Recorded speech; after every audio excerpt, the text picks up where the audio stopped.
ॐ नमः सिद्धेभ्यः।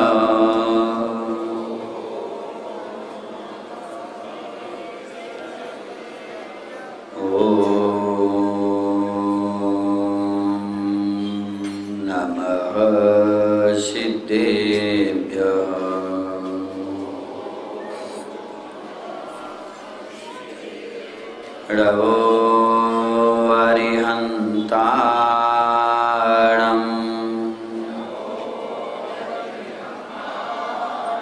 णवो सिद्धाणं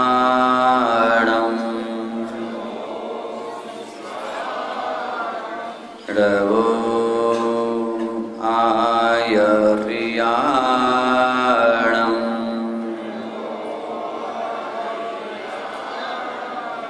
णवो उवत्सायाणं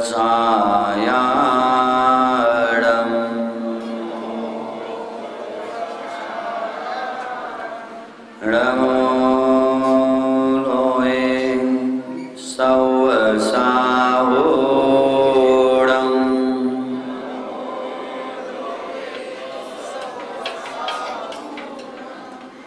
जय बोलो अनंतानंद शुद्ध परमेष्टि भगवान की, सर्वोत्तम ब्रह्मचर्य धर्म की, चारित्र चक्रवर्ती परमाचार्य शांति सागर जी महाराज की, संत शिरोमणि आचार्य गुरुवर विद्यासागर जी महाराज की।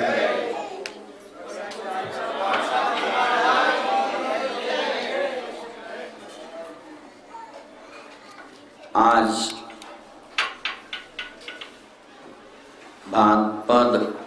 भाद्रपद शुक्ला चतुर्दशी का दिन है और आज के दिन हमारे प्रथम तीर्थंकर का जन्म हुआ है। आज प्रथम तीर्थंकर का जन्म हुआ है। आज के दिन समझ में आ गई बात? नहीं आई? आप लोग सोच रहे होंगे प्रथम तीर्थंकर का जन्म आज तो है ही नहीं। हाँ, बाल ब्रह्मचारी 5 तीर्थंकर हैं। उन 5 तीर्थंकरों में सर्वप्रथम कौन से तीर्थंकर हैं? वो हैं वासुभुज। इसीलिए पंच बालेति तीर्थंकरों में प्रथम तीर्थंकर वासुभुज है। तो आज वासुभुज तीर्थंकर का जन्मदिन है। आज भगवान वासुभुज का जन्मदिन है। आज भगवान वासुभुज का जन्मदिन है कि मोक्ष कल्याण है आज? हाँ, आज वास्तव में मैंने क्या कहा, भगवान वासुभुज का जन्म है। मतलब इसके आदि, इसके पहले भगवान नहीं थे। वो कभी सुना होगा आप लोगों ने तो पढ़ा भी होगा। एक घर में चौका लगा था और सवेरे सवेरे महाराज जी आए थे उस गांव में और आहार के लिए 9:30 बजे महाराज जी निकल गए। आहार हुआ। आहार होने के बाद महाराज जी से निवेदन किया गया, महाराज जी थोड़ा सा 5 मिनट बैठिए, कुछ धर्म उपदेश दीजिए। तो महाराज जी बैठ गए वहीं और महाराज जी ने एक वहाँ घर में रहने वाले परिवारों में सबसे छोटी बहू थी। बहू से महाराज जी पूछते हैं, महाराज जी पहले बहू पूछती हैं, महाराज जी इतने जल्दी जल्दी क्यों आ गया? इतने जल्दी जल्दी क्यों आ गए? बहू ने पूछा तो महाराज जी कहते हैं, मेरा कोई उम्र का भरोसा नहीं था, आयु का खत्म होगा मालूम नहीं था, इसलिए मैं जल्दी आ गया। ठीक है। फिर उसके बाद महाराज जी पूछते हैं, बेटा बहू मैं 1-2 प्रश्न आपसे पूछूं? जी गुरुदेव पूछ लीजिए, जितना ज्ञान है उतना बता दूंगी मैं। बेटा तुम्हारी उम्र कितनी है? तुम कितने साल की हो? तो कहती है वो बहू, मैं तो महाराज जी मात्र मैं 5 साल की हूँ। सास ससुर भी वहीं बैठे थे, पति भी वहीं था। वो कहते अरे 5 लड़की जी, 5 साल की थी हूँ मैं। अच्छा आपका पति है? मेरा पति तो अभी महाराज जी 2 साल का है। पति 2 साल का और पत्नी 5 साल की। पति भी दूर देखने लगे, पागल है कि क्या बोल रहे हैं, क्या बक रही है जी। फिर ठीक है, आपके सासू भाई सास जो है वो कितने उम्र की, कितना उसका वो उम्र हो गया? हो गया मेरी सास तो अभी 6 महीने की है महाराज। अरे बाप रे, सास 6 महीने की, उसका लड़का 2 साल का। सास तो बहुत ही गुस्सा में आ गई, क्या कह रहे बहू ये। अच्छा अच्छा। फिर उसके बाद लास्ट में पूछते हैं गुरुदेव आपके ससुर का जन्म कितने दिन हो गया, कितने उम्र, कितने साल के हैं? पिता महाराज जी क्षमा करना, मेरे ससुर आज जन्मे ही नहीं है, अभी ससुर जन्मे नहीं है। अच्छा अच्छा केवल। अब अंतिम एक प्रश्न पूछता हूँ और मैं चला जाता हूँ। महाराज कहते बोलो महाराज क्या और है? तो महाराज पूछते बेटा आप लोग रोज गरम गरम ताजा ताजा खाते हैं क्या बासा खाते हैं? महाराज हमारे घर में सब लोग बासी खाते हैं, ताजा कोई नहीं खाते हैं, बासी खा रहे हैं। फिर तो घर में जितने सास ससुर देवर जेठानी देवरानी नंदोई जो पति चलते सब के बिल्कुल पारा गर्म हो गया। ये क्या कह रहे हैं, हमारे घर की बेइज्जती कर रही है, क्या कर रहे हैं उसको? लेकिन महाराज सामने आए नहीं तो अब भी दिखा देते हैं उनको। ठीक महाराज कहते कोई बात नहीं, आशीर्वाद सबको, बस चल दिए महाराज जी। तो महाराज को जैसे तैसे मंदिर में छोड़ के आए और आते ही एक साथ 2 महाभारत और रामायण शुरू हो गया, लड़ाई झगड़ा। क्यों?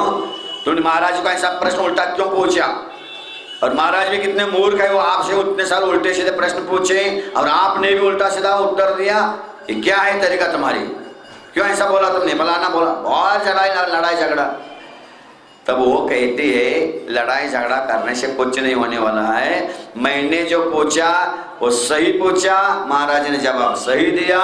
महाराज ने जो पूछा वही सही पूछा, मैंने भी सही जवाब दिया है।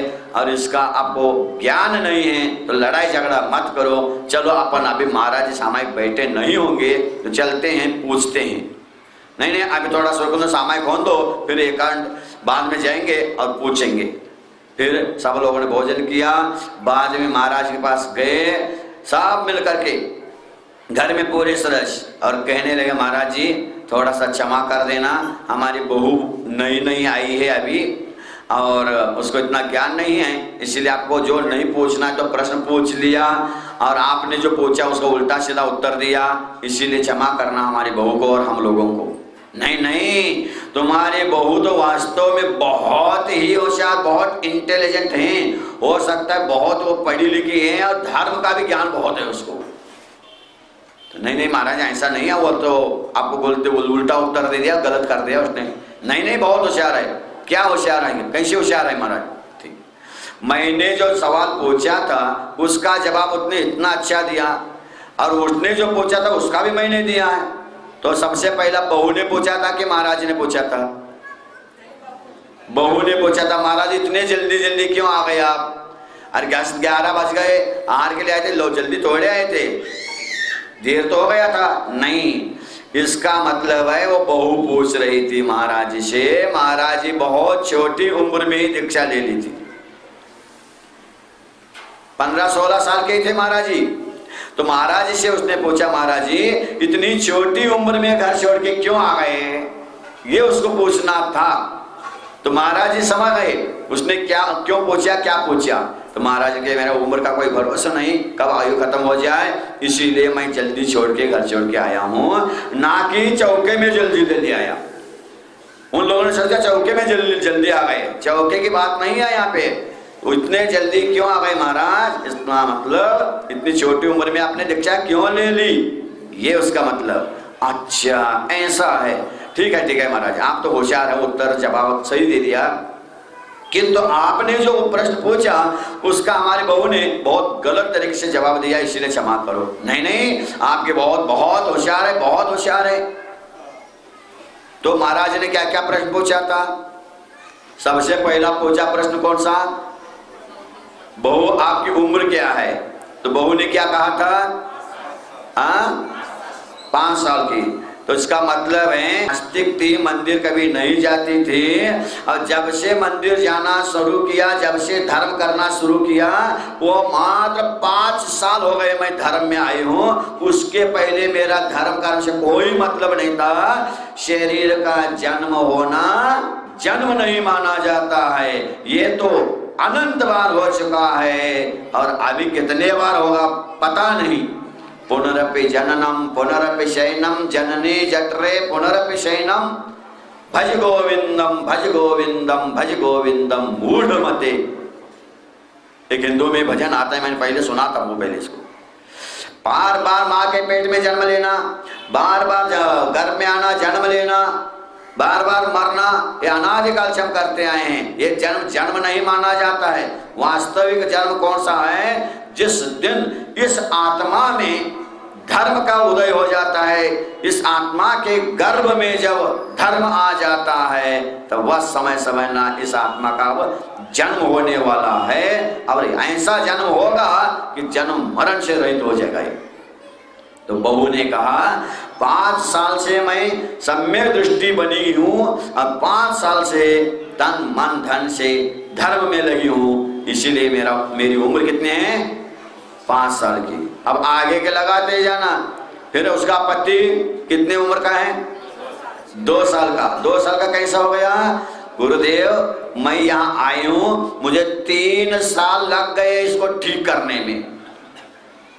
बेटा तो सास ससुर का है और मेरे हाथ में दे दिया, तब मैं उसको 3 साल तक रात और दिन कान में सूर्य मंत्र सुनाते सुनाते सुनाते सुनाते धीरे से अब वो कभी कभी अभिषेक करने लगे, पूजन करने लगे, रात्रि भोजन त्याग कर दिया, व्यसन त्याग कर दिया।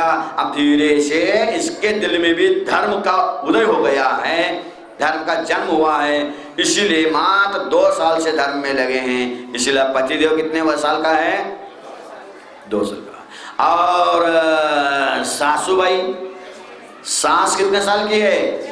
जब हम धर्मात्मा पहला खुद सुधर गए, उसके बाद मैंने पति को सुधरा, अब दोनों मिलकर के उनकी माँ मेरी सास दोनों तरफ से हम लोगों ने पीछे हाथों के लगे, तब मेरी सासू भाई अभी 6 महीने हो गए रात्रि भोजन त्याग करिए। 6 महीने से रोज मंदिर जाने लगी है, 6 महीने से मिथ्यात्व को छोड़ चुकी हैं, मात्र 6 महीने। इसीलिए सासू का उम्र 6 महीने है। और ससुर जी अभी जन्मे ही नहीं। अभी तो सास ही 6 महीने की, तो ससुर इतने जल्दी कैसे जन्मेंगे?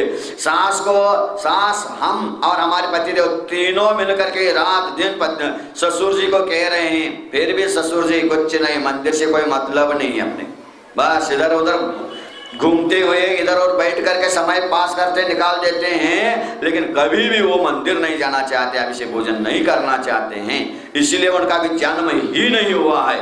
बोलो, बहू ने सही उत्तर दिया, गुरु ने सही प्रश्न पूछा और बहू ने सही जवाब दिया।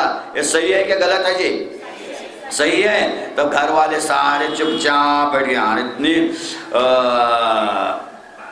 गुप्त रूप में चर्चा हो गई, महाराज जी भी उनकी बात मान गए, महाराज की बात उसने मानी, गजे भाई दोनों।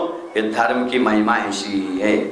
महाराज जी ये जो आपने पूछा, बहू ने उत्तर दिया, आपने समझा दिया इसके बारे में, बहुत अच्छी बात है, बिल्कुल सही बात है, बिल्कुल सत्य बात है। लेकिन एक बात समझ में नहीं आ रही, हमारी बहू ने जो बताया वो गलत है।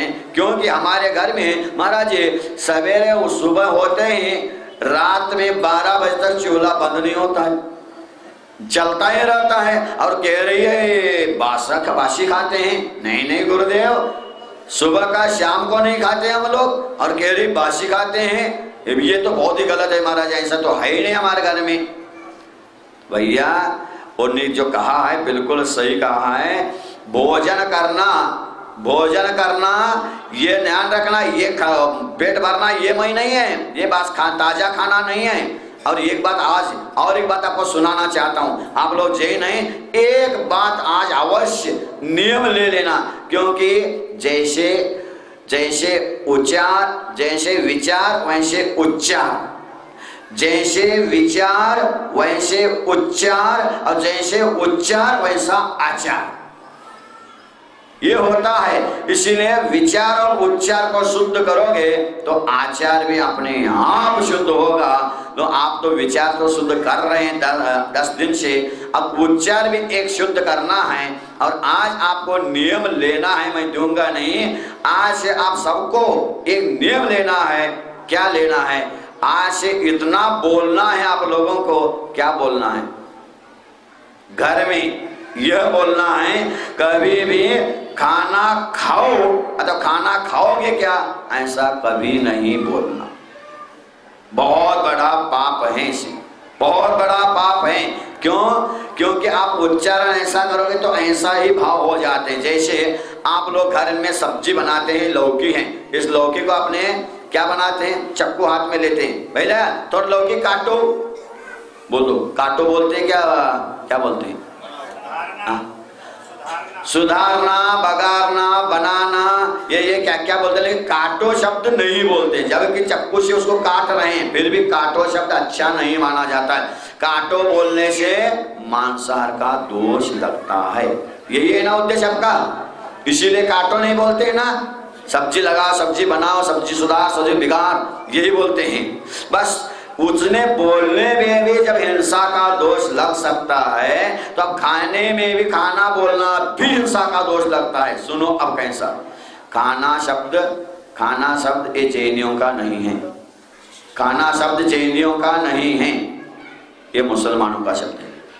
खाना शब्द ये मुसलमानों का है। शाहरुख खान, अफजल खान, सलमान खान, खान से खाना बना है, खान से खाना बना है। ध्यान रखना, खाना मांसाहार का होता है, मांसाहार का अर्थ होता है खाना, ध्यान रखना। इसीलिए मैंने एक बहुत पहले दोहा लिखा था इसके बारे में चिंतन करके सोच के। खाना खाते खल सभी, खल यानी दुष्ट लोग, पिक्चर में देखते ना खलनायक, तो खाना खाते खल सभी संत करे आहार। खाना खाते खल सभी संत करे आहार। सज्जन भोजन को करे भाषा क्रिया प्रकार। बोलने की भाषा और क्रिया, इन दोनों में अंतर है।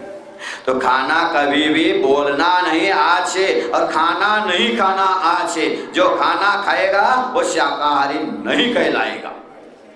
क्यों कि सुनो, आज रस उच्चारण शुद्धि की बात बता रहा हूं कि खाना बोलोगे तो मांसाहार का कैसा हो सकता है। क्योंकि दूसरों के पेट को काट करके अपना पेट भरना वो खाना कहलाता है। क्या कहा? दूसरों के पेट काट करके अपना पेट भरना ये खाना कहलाता है। और जीवन जीने के लिए जो पेट भरा जाता है उसको भोजन कहते हैं। जीवन जीने के लिए जो पेट भरा जाता है उसको भोजन करते हैं। और जो तपस्या करने के लिए पेट भरा जाता है उसको आहार कहते हैं। ध्यान रखना। बोलो, आप लोग भोजन करते हो, आहार करते हो या खाना खाते हो? वाह, वेरी गुड। क्योंकि आप लोग सज्जन हैं इसलिए भोजन करते हैं। दुर्जन लोग खाना खाते हैं, खल लोग खाना खाते हैं, सज्जन लोग भोजन करते हैं और संत लोग आहार करते हैं। खाना चम्मच से खाया जाता है। चम्मच के साथ और एक होता है ना, चक्कू भी होते हैं और अकड़ा भी होता है। फंसा करके गंदी चीज खाई जाती है चम्मच से। इसीलिए ध्यान रखना, आज से चम्मच में भी नहीं खाना, ये भी बड़ा दोष है। खाना चम्मच से खाया जाता है, भोजन एक हाथ से किया जाता है और आहार दोनों हाथ से किया जाता है। ध्यान रखना, कितना अंतर है, कितना अंतर है। खाना खाया जाता है, खाना खाया जाता है, भोजन किया जाता है। भोजन खाया नहीं जाता है, भोजन किया आपने, ऐसा बोलते हैं। खाना खाया, देखो बोलने में कितना अंतर है। खाना खाया जाता है, भोजन किया जाता है और आहार लिया जाता है। कितना अंतर है देखो, बड़े बड़े अंतर है इसमें, सब में बहुत अंतर है, बड़ा अंतर है। इसीलिए कभी भी आज नियम लेके जाना, घर जाओगे कोई पूछेगा खाना खाओगे, नहीं। भूख लगी है कि नहीं लगी है, उपवास है क्या, नहीं। तो खाना खाओ ना, नहीं। अब खाओ ना खाना, नहीं खाऊंगा। क्यों खाओगे नहीं, मैंने खाना त्याग कर दिया है। अरे खाना त्याग कर दिया है, अरे मैं मरोगे क्या, नहीं मरूंगा। फिर आज से नहीं खाओगे, खाओगे नहीं, खाऊंगा खाना। फिर कैसे जियोगे, देखो खाना नहीं खाऊंगा, खाना बनाना भी नहीं। किसी ने पूछा खाना बन गया, नहीं हमारे यहाँ खाना नहीं बनता, हम भोजनशाला। आपके यहाँ देखो पड़गाते हैं महाराज जी को, महाराज जी को पड़गाने के बाद मन शुद्धि, वचन शुद्धि, काय शुद्धि, आहार जल शुद्धि, और उसके बाद महाराज जी कहाँ प्रवेश करो, खानाशाला में प्रवेश करो। खानाशाला बोल रही भोजनशाला नहीं, आप यहाँ खाना बनता है तो खानाशाला में प्रवेश बोलो ना, क्यों नहीं बोलते जी। वहाँ आप क्या खाना नहीं बनता है, ध्यान रखना। और कहीं भी किसी भी तीर्थ क्षेत्र में चले जाइए, भोजनालय लिखा जाता है क्या, खानालय, खानावल, मराठी में खानावल नहीं, भोजनालय लिखा जाता है, खानावल नहीं है, ध्यान रखना। इसीलिए आज से ना घर में तुम्हारे खाना बनेगा ना कोई खाना खाएगा। इतना नियम लोगे ना तो बहुत कुछ अब सुधर गया जीवन में, ध्यान रखना, बहुत कुछ सुधर गया। आपके यहाँ भोजन बनता है, बोलो चौके में भोजन बनाते कि आहार बनाते हैं, आहार नहीं, आहार बनाना तो गलत ही है। खाना भी नहीं बनता है चौके में, आहार भी नहीं बनता है, बनता क्या है, भोजन। आहारशाला में प्रवेश करो बोलते क्या, भोजनशाला में बोलो, हाँ तो क्या बनता है वहां पे, भोजन बनता है, इसलिए भोजनशाला बोलते हैं ना। फिर आहार कैसे बनता है, बनाते हैं श्रावक भोजन, खाना नहीं बनाते हैं, बनाते हैं भोजन, और उसी भोजन को वह सज्जन अपने हिसाब से थोड़ा सा दे देते हैं, देते समय वो भोजन आहार बन जाता है। दान दोगे तो आहार बनता है, दान नहीं दोगे तो वो भोजन बनेगा, ध्यान रखना कितना अंतर है। इसीलिए उच्चारण शुद्धि भी अत्यंत आवश्यक है, क्योंकि उच्चारण से ही आचार भी बन जाता है। तो विचार शुद्धि, उच्चार शुद्धि, फिर उसके बाद आचार शुद्धि होती है। तो आज भगवान वासुपूज्य का जन्मदिन मैंने क्यों कहा कि भगवान वासुपूज्य बने आज। जब माँ के पेट से जन्म लिए थे उस समय वो भगवान नहीं थे, उस समय कौन थे, बालक वासुपूज्य थे। लेकिन आज भगवान वासुपूज्य बन गए, मतलब आज भगवान पद उनको प्राप्त हो गया, मतलब उनके जीवन में आज धर्म का निवास हो गया, आज पूर्ण धर्मात्मा बन गए। और कितनी बड़ी बात, आश्चर्य की बात है, देखो 5 बाल यतियों में प्रथम तीर्थंकर वासुपूज्य, और वो बाल ब्रह्मचारी, और आज ब्रह्मचारी धर्म। क्या गजब की बात है, उत्तम ब्रह्मचारी धर्म के दिन बाल ब्रह्मचारी वासुपूज्य भगवान का जन्म, और प्रथम बाल व्रतियों में प्रथम तीर्थंकर है वो। कैसा योग जो गया, देखो जी, बड़ा आश्चर्य का योग है ये आज वासुपूज्य भगवान। लेकिन बड़ा आश्चर्य लगता है, मुझे कभी कभी बैठे बैठे सोचता हूँ, बड़ा आश्चर्य लगता है, हमारे बाल ब्रह्मचारी वासुपूज्य शादी ने क्यों नहीं करी, क्यों उस समय कन्याएं नहीं थी क्या लड़कियां कम हो गई थी, बाल ब्रह्मचारी पद क्यों प्राप्त किया वासुपूज्य भगवान ने, शादी क्यों नहीं की। जबकि ये 5 बाल ब्रह्मचारी होना ये पंचम काल का दोष है, ये गुण नहीं है। आप लोगों ने गुण माना है, लेकिन एक गुण नहीं है। तीर्थंकरों को नियम से कंपलसरी चारों पुरुषार्थ करना ही पड़ता है, चारों पुरुषार्थ करना ही पड़ता है। धर्म, अर्थ, काम और मोक्ष, ये चारों पुरुषार्थ तीर्थंकरों को करना पड़ता है। सामान्य मुनि दीक्षा लेने के बाद आहार करे या न करे, बिना आहार के भी मोक्ष जा सकते हैं दीक्षा लेने के बाद। फॉर एग्जाम्पल बाहुबली भगवान दीक्षा लेके 1 साल तक खड़े रहे हैं, 1 साल तक आहार नहीं किया, उसके बाद केवल ज्ञान हो गया। भरत चक्रवर्ती दीक्षा लेते ही तुरंत उनको अंतर्मुख में केवल ज्ञान हो गया। अब केवल ज्ञान के बाद आहार करने की आवश्यकता नहीं। तो सामान्य मुनि आहार करे या न करे मोक्ष मिल सकता है बिना आहार के भी, लेकिन जितने भी तीर्थंकर हैं, जितने भी तीर्थंकर हैं, सभी ने आहार किया ही है, आहार किया है। भले सबसे कम आहार मल्लीनाथ भगवान है, मात्र 6 दिन में उनको केवल ज्ञान हो गया। एक कंपलसरी है, शादी करना, पुरुषार्थ करना का अर्थ काम पुरुषार्थ, ये तीर्थंकर कंपलसरी है, किंतु हुंडा सर्पण का दोष होने के कारण 5 बाल ब्रह्मचारी तीर्थंकर बन गए। तो मैंने सोचा बाल ब्रह्मचारी क्यों बने, तो महान वैरागी थे। अच्छा बोलो, भगवान वासुदेव जो महान वैरागी थे, राज संपदा नहीं प्राप्त किए, राजपाट भोगा नहीं, सब छोड़ दिया, इस हिसाब से बढ़िया है, बहुत अच्छा है। लेकिन मुझे ये समझ में नहीं आता है, हमारे वासुदेव जी भगवान बाल ब्रह्मचारी होकर के भी अपना गांव ही नहीं छोड़े। गर्भ में भी आए चंपापुरी में, जन्म भी हुआ बोलो चंपापुर में, दीक्षा भी ले, केवल ज्ञान भी हुआ, हम मोक्ष भी गए। क्यों जी, शिखर जी मालूम नहीं था क्या? वहां से शिखर जी पास ही तो है, शिखर जी क्यों नहीं गए? और ये वैरागी, बड़े वैरागी, शादी नहीं करी, राजपाट नहीं भोगा और अपने गांव ही नहीं छोड़े, बड़ा आश्चर्य।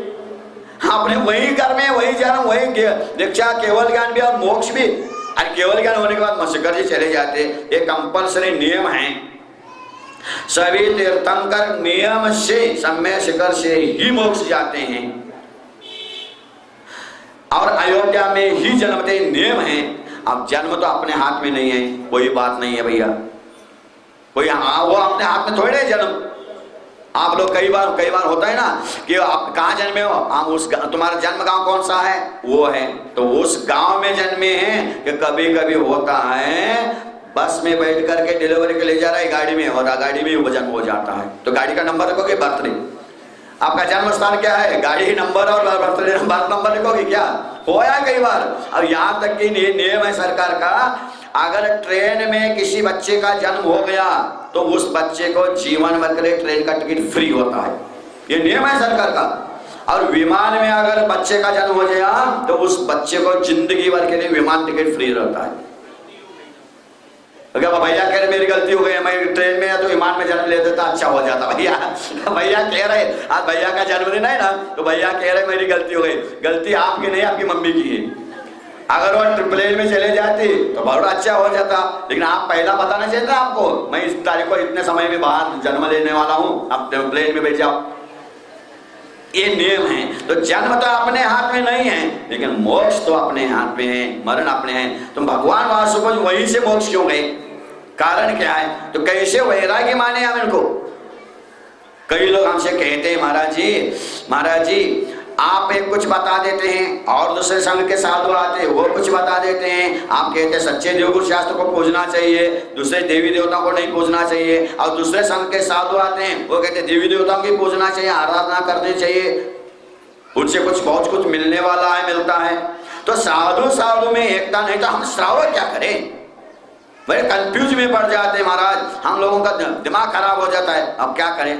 तो मैंने सोचा, मैंने कहा सुनो जी, सुनो, क्या साधु कभी एक हो नहीं सकते? क्यों? कि मैं तो सीधे जड़ से ले लेता हूं, क्योंकि साधु तो बहुत दूर की बात है, साधु तो बहुत दूर की है। तीर्थंकर जब एक नहीं हो पाए तो गणधर और आचार्य कैसे होंगे, और आचार्य एक नहीं हुए हैं तो साधु एक कैसे होंगे, और साधु एक नहीं तो फिर श्रावक क्या एक हो पाएंगे? सोचो, बोलो जी। आदिनाथ भगवान जन्म ले लिया अयोध्या में, भगवान आदिनाथ ने जन्म लिया अयोध्या में। अब मोक्ष क्यों चले गए कैलाश पर्वत? क्या शायद उनके मम्मी पापा शिखर जी नहीं दिखाए होंगे उनको? शिखर जी मालूम नहीं था क्या? शिखर जी छोड़ करके कैलाश पर्वत क्यों गए, और वो भी ठंड के दिनों में, ताकि कोई पहुंच ही नहीं सके। अरे जाना हो तो कम से, हमें सबसे अच्छे लगते हैं महावीर भगवान, क्योंकि किसी आगे आने वाले भक्तों को कोई परेशान नहीं हो, इसीलिए तालाब से चले गए वो तो।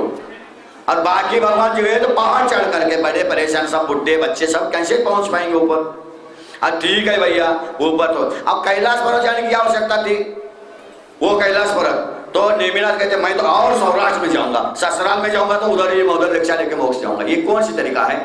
जब तीर्थंकरों में एकता नहीं हो पाई तो आचार्य कैसे एक हो जाएंगे, और आचार्य एक नहीं है तो साधु कैसे एक हो जाएंगे, और साधु एक नहीं तो बेचारे हमारे भोले वाले श्रावक तो भटके है ही, वो कैसे एक हो जाएंगे?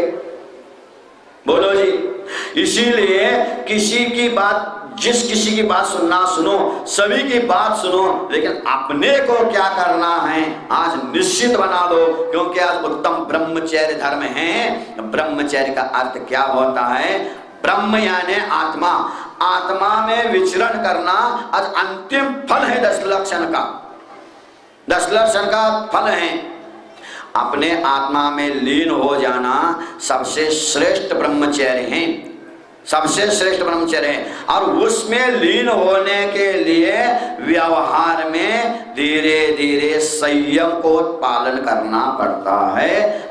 बाहर के संयम पालन किए बिना अंदर आत्मा में कभी भी लीन हो नहीं सकते हैं। इसीलिए उत्तम ब्रह्मचर्य क्यों बताया गया लास्ट में? सभी धर्मों का अंतिम फल माना गया है ये। त्याग धर्म में बाह्य पर पुरुष पर स्त्री का त्याग हो गया, आकिंचन में अपने भी पत्नी का और पति का त्याग करना, तब अपने आत्मा में लीन होना, खुद के आत्मा का भोग करना, विचरण करना, ये वास्तव में ब्रह्मचर्य है। तो ये ब्रह्मचर्य 18,000 शील हैं जी। ये शील पूरा प्राप्त हो जाते हैं केवली भगवान होने के बाद। उससे भी और कहो तो बस सिद्ध भगवान को ही पूरे प्राप्त है। क्योंकि पराधीन जब तक संसार में है तब तक पराधीन ही सबकी चर्या रहती, क्रिया रहती है। पराधीन स्वाश्रित नहीं है। और स्वाश्रित होना ब्रह्मचर्य शुरू होता है। स्वाश्रित होना, चाहे पति के आधार से रहो या पत्नी के आधार से रहो, ये भी ब्रह्मचर्य नहीं है। और साधु जीवन में तो श्रावक के आश्रित हमें, साधु कितना भी पहुंचा हुआ हो, तीर्थंकर भी क्यों न हो, स्वावलंबी नहीं है क्या? बोलो स्वावलंबी है। कभी वो एक गाना है, उसने हिंदू में गाना है, उसको जैनियों में बनाया था किसी ने। कभी कभी भगवान को भी भक्तों से काम पड़े, जाना था गंगा पार प्रभु के वट के नाव चढ़े। तो उसको हिंदी में जैनियों ने जैन धर्म के अनुसार बना दिया और हमारे गुरु जी को सुनाया एक बार। वो कवि ने क्या सुनाया? कभी कभी मुनिराजों को भी श्रावक से काम पड़े, संयम साधन की काया ले श्रावक के द्वार खड़े। कभी कभी श्रावकों के भी काम पड़ता है, श्रावक का घर आहार करने जाना पड़ता है। पराश्रित चर्या एक ही है, बाकी कोई मतलब नहीं श्रावक से। लेकिन श्रावक से हमें कोई मतलब नहीं, जाओ तुम लोग। ठीक है महाराज, हम जा रहे, सवेरे 10 बजे मत आना के उधर। बोलो सवेरे 10 बजे कहाँ जाओगे महाराज? अभी भगा रहे हो, हम भाग रहे, अब आएंगे नहीं 4 दिन, तो अपने आप बुलाओगी, हे भैया कमर में पानी भरो। कहाँ नदी है बगल में, भर लो महाराज। ये पराश्रित चर्या है। देखना हमारे गुरुदेव को जैसे सुनाया, उसने कभी कभी मुनिराजों को भी श्रावक से काम पड़े तो गुरुदेव ने तुरंत कहा, हे कविदेव इधर सुधार दो उस भजन को। क्या कभी कभी नहीं, रोज रोज ही मुनिराजों को श्रावक से काम पड़े। कभी कभी उपवास करते हैं, रोज रोज आहार साधु का, ये भी पूर्ण संयम नहीं है। पराश्रित जब तक है तब तक पूर्ण ब्रह्मचर्य नहीं है। पूर्ण ब्रह्मचर्य तो वास्तव में देखा तो सिद्धों में है, अरहंत भगवान ही पूर्ण नहीं है। क्यों? अभी भी कर्म के अधीन है, अभी भी शरीर के अधीन है, अभी भी श्वास लेना पड़ रहा है। और जब तक पराधीन रहेगा ये आत्मा, तब तक पूर्ण ब्रह्मचारी नहीं है। ब्रह्म यानी आत्मा, आत्मा आत्मा में ही जब लीन हो जाएगा तब पूरा ब्रह्मचर्य कहलाएगा। लेकिन आत्मा आत्मा में पूर्ण कब हो जाता है? जब सिद्ध अवस्था प्राप्त हो जाती है, उस समय पूर्ण आत्मा आत्मा में लीन हो जाती है। लेकिन अनंत भगवान में अनंत दर्शन, अनंत ज्ञान, अनंत सुख और अनंत वीर के धनी होने के बावजूद भी अभी पराश्रित हैं। क्यों? अभी आयु कर्म के आधार से जी रही आत्मा, अभी 4 कर्म शेष हैं, 4 कर्मों के आश्रित होने से अभी वो भी पूर्ण शैलेश नहीं है, पूर्ण शैलेश नहीं है, वो भी पूर्ण शैलेश तो सिद्ध भगवान हैं। और सिद्ध भगवान के मूल गुण होते हैं 8, और हमारे श्रावकों के भी कर्म होते हैं, मूल गुण होते हैं। बोलो आपके कितने मूल गुण हैं? आपके मूल गुण कितने श्रावकों के? 8। और सिद्धों के? वाह गजब, सिद्धों के भी 8 और आपके भी 8 और हमारे में भी 8 है, 28 मूल में 8 है। तो सिद्धों के मूल गुण 8 जो हैं उसको प्राप्त करने के लिए सर्वप्रथम श्रावकों के लिए अष्टमूल गुण का पालन करना पड़ता है। उस अष्टमूल गुणों में भोजन के लिए विशेष रूप से दिया है 5 औदुंबर फल और 3 मकार, क्योंकि ये 3 मकार ये सबसे बड़े विकार हैं और इस विकार को उत्पन्न करने वाले को आप क्या करेंगे? अष्टमूल गुण का पालन होगा। और ये अष्टमूल का पालन धीरे धीरे धीरे करते करते श्रावक जब तक पढ़ता है, 4 आश्रम बताए गए हैं श्रावकों में, 4 आश्रम। सबसे पहला जब तक गृहस्थ घर में रहता है, शादीशुदा नहीं होता है, तब तक वो ब्रह्मचर्य आश्रम कहलाता है। क्या कहलाता है? जब तक पढ़ाई शुरू है तब तक ब्रह्मचर्य से रहना पड़ता है, वो ब्रह्मचर्य आश्रम हो गया। उसके बाद धीरे धीरे कौन सा आश्रम आता है? गृहस्थ आश्रम। ब्रह्मचर्य आश्रम पार करने के बाद गृहस्थ आश्रम आ जाता है। गृहस्थ आश्रम में जाने के बाद वो परिवार प्रपंच सब संभालता है, परिवार बढ़ाता है, कुल दीप जलाता है। धीरे धीरे बढ़ने के बाद गृहस्थ आश्रम से भी लास्ट में संन्यास लेना पड़ता है। ध्यान रखना, पूरी उपाधि छोड़नी पड़ती है तब शुद्ध ब्रह्मचर्य होता है। पूरी उपाधियां छोड़नी पड़ती हैं। माता पिता भाई बहन जो आपकी उपाधियां हैं, आप माता हो, किसी के पिता हो, कोई भाई हो, बहन हो, अथवा दादा दादी नाना नानी चाचा चाचा, जो भी उपाधियां हैं, सारे उपाधियों का अंत जब हो जाता है तब ब्रह्मचर्य का उद्भव हो जाता है और उस समय आत्मा ब्रह्म का आनंद का ले लेता है। उस ब्रह्म में आनंद लेने के लिए धीरे धीरे आप यथाशक्ति ये कर सकते हैं कि जितने भी पूजन में बैठे हैं, अब एक बात मैं पूछना चाहता हूं, सही सही बोलना, बिल्कुल आज चतुर्दशी है, आज तो झूठ बोलना ही नहीं, सही सही बोलना, हाथ उठा के बोलना। किस किस को इस 10 दिन में पूजन में आनंद नहीं आया है वो हाथ उठा दो। 1 2 3 है कोई? एक भी हाथ नहीं उठा? भैया जी को नहीं, हाथ बांध कर रख दिया, उठा कहाँ उठाया उसने? भैया जी हाथ नहीं उठाया, उठाए थे नहीं? आप कह रहे थे आप लोग हाथ उठाओ कह रहे थे दोनों, वो बता रहे थे, अब समझते हैं उनकी बात, संकेत को समझा करो। तो पूजन में आनंद आया है, सही सही बोलना, पूजन में आनंद आया है तुम्हें? बिल्कुल अभी भी झूठ नहीं बोलना, जो सत्य है तो सत्य है, आया है तो आया है, नहीं आया तो नहीं आया मोरे महाराज पूजन में। सही है, बिल्कुल सही कह रहे हो। भगवान सामने बैठे हैं, गुरु सामने बैठे हैं, जिनवानी सामने हैं, बोलो आनंद आया है? आनंद आया है? बिल्कुल आया है आनंद। आनंद तुम्हारा बेटा है आनंद, और तुम्हारा पति आनंद है, वो क्या कर रहे हैं? आनंद आपको आया है तो सच बोलना, बिल्कुल सत्य बोलना। आप कभी कोई नया कपड़ा, साड़ी हो, पैंट शर्ट हो, कोई भी नई वस्तु हो, नई गाड़ी भी लेके आए हो तो सही सही बोलना, गाड़ी से बार बार उतरने का मजा आता है बैठने का। जो अच्छी चीज लगती है आपको, जो साड़ी आपको अच्छी लगती है, बार बार उसको पहनने के लिए मन करता है कि नहीं? सही सही बोलना। अब बोलो बोलो जल्दी बोलो, झूठ नहीं बोलना, आप झूठ बोल ही नहीं सकते, आपने सही बोला है। जो साड़ी या तो जो पैंट शर्ट तुम्हें अच्छा लगता है, पहनने में बढ़िया दिखते हो, उसको बार बार पहनने का मन लगता है कि नहीं? मन होता है ना? मन होता है। तो आपको धोती दुपट्टा पहन करके पूजन अभिषेक करने में आनंद आया है कि नहीं? आया है, आया है, बहुत आनंद आया है। तो धोती दुपट्टा और पूजन के इस वस्त्रों का तुम्हें कसम है, आज से आप उतरना नहीं इसको, बस तुम्हें वो आनंद आया है तो उतरना नहीं। मतलब क्या है? हमेशा नहीं पहनना, रोज आधा घंटा पहनना।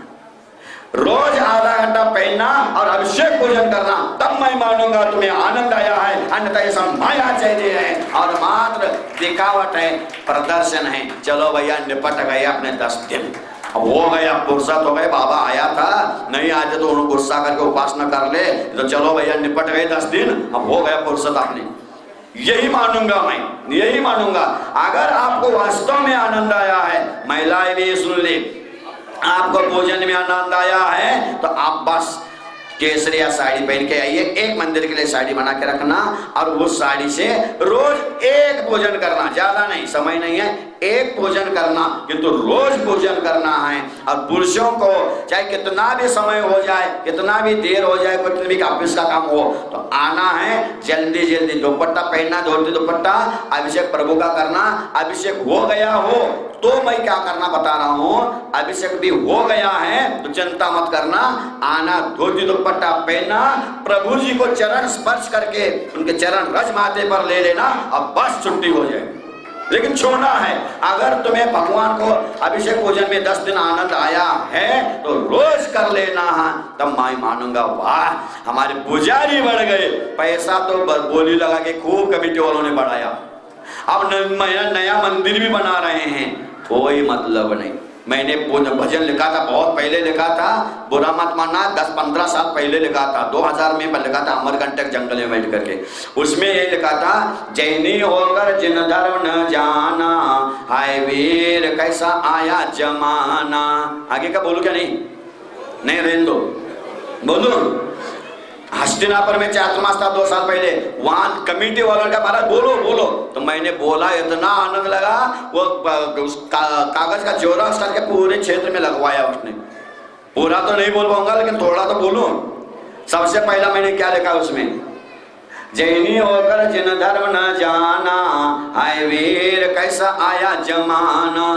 ये मंदिर के मंत्री और अध्यक्ष बनेंगे और मंदिर के धन से घर अपना भरेंगे, ऐसे ट्रस्टियों से मंदिर बचाना, हाय वीर कैसा आया जमाना। ये भगवान के नाम से धर्मशाला बनाते, बारातियों को ठहरा के सब पाप कराते, ऐसा हो तो ऐसे धर्मशाला में ना जाना, हाय वीर कैसा आया जमाना। जो सट्टा शराबादी ठेका है लेते, वे ही तो समाज के अध्यक्ष होते, ऐसे को ना अध्यक्ष बनाना, हाय वीर कैसा आया जमाना। बिना गुरु के ये स्वाध्याय करते कराते, मन सही शास्त्रों का मनमाने अर्थ लगाते, ऐसे स्वाध्याय में कभी ना जाना, हाय वीर कैसा आया जमाना। जे मंदिर बनाते प्रभु को बिताते, अभिषेक पूजा पुजारी से कराते, ऐसा हो तो मंदिर न बनाना, हाय वीर कैसा आया जमाना।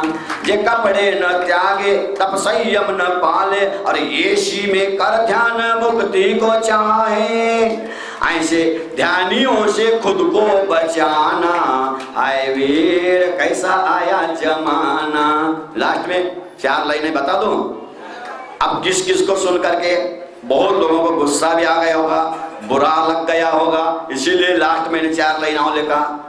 जो करे काम उनको ही सुन गुस्सा आता, जो करे काम उनको ही सुन गुस्सा आता, यदि ना करे तो सुन गुस्सा क्यों आता। आज अपराध है सत्य बताना, हाय वीर कैसा आया जमाना, हाय वीर कैसा आया जमाना। होता है आज मंदिर बना रहे, बहुत बना रहे हैं, लेकिन भक्त को लक्षण ध्यान रखना, 10 लक्षण भक्त बनने का वक्त आया है। 10 दिन तुम भक्त बने हो, इतना आनंद आया है, तो हर रोज कुछ वक्त निकालोगे, भक्त बन करके अभिषेक पूजा करोगे, तो आप भी एक दिन उत्तम ब्रह्मचर्य को प्राप्त करोगे, पूर्ण सन्यासी बन जाओगे, शुद्ध आत्मा बन जाओगे। लेकिन जब भी अभिषेक पूजन करोगे, इस दृश्य से आके करना है, और क्या भाव रख के करना है, और कुछ भाव नहीं है, वंदे तद गुण लब्धि। जो वीतराग जिनेंद्र भगवान की आराधना करेगा वो वीतराग जिनेंद्र भगवान बनेगा, और जो देवी देवताओं की आराधना करेगा वो देवी देवता बनेगा। तुम्हें क्या करना है, किसकी आराधना करना है तुम जानो, बस भगवान की आराधना करना है, भक्त बन करके, भिखारी बन करके नहीं। भिखारी बनकर मैंने पढ़ा था एक जगह, भिखारी भी दो प्रकार के होते हैं, एक मंदिर के बाहर बैठ करके भीख मांगने वाला, और आगे एक मंदिर के बाहर बैठ के भीख मांगने वाला, और एक मंदिर के अंदर भीख मांगने वाला। कोई बात नहीं है, भिखारी ही बनना है तो अंदर बैठ करके भीख मांगो, अंदर आ करके भीख मांगो, लेकिन अंदर की भीख मांगो, बाहर की भीख मत मांगना। भीख ही मांगना है, बाहर की कोई भीख नहीं मांगना, अंदर की भीख मांगो। प्रभु आप जैसे मेरी भी अंतरंग आत्मा परमात्मा बन जाए, ये अंदर की भीख है। सच्चा भक्त तो ये मांगता है, और बगुला भक्त बाहर का भीख मांगता है। बाहर का भीख मांगने वाला ब्रह्मचर्य नहीं हो सकता है, और अंदर का भीख मांगने वाला उत्तम ब्रह्मचर्य का पालन करने वाला हो जाता है। तो जब कभी भी प्रभु से प्रार्थना करो, पूजा भक्ति करो, प्रभु हमें और कुछ नहीं है, वंदे तद गुण लब्धये। आप प्रभु आपके गुणों को मैं नमस्कार कर रहा हूँ, क्योंकि मुझे आप जैसा गुणी बनना है। इस भाव से करोगे भारी आनंद आएगा। तो हेलो, आज से रोज बाहर जाओगे छूट। देखो कोई दुकानदार इतना कंसेशन नहीं देता, इतना कंसेशन कोई दुकानदार दे नहीं देगा जो मैं दे रहा हूँ। बाहर जाओगे पूजन अभिषेक मत करना, बीमार पड़ोगे, बहुत ज्यादा उठने की हिम्मत नहीं है, बिल्कुल पूजन अभिषेक मत करना, मंदिर भी नहीं आना, प्रभु बैठे गए वहां से आशीर्वाद भेज देंगे तुम्हें, चिंता मत करना।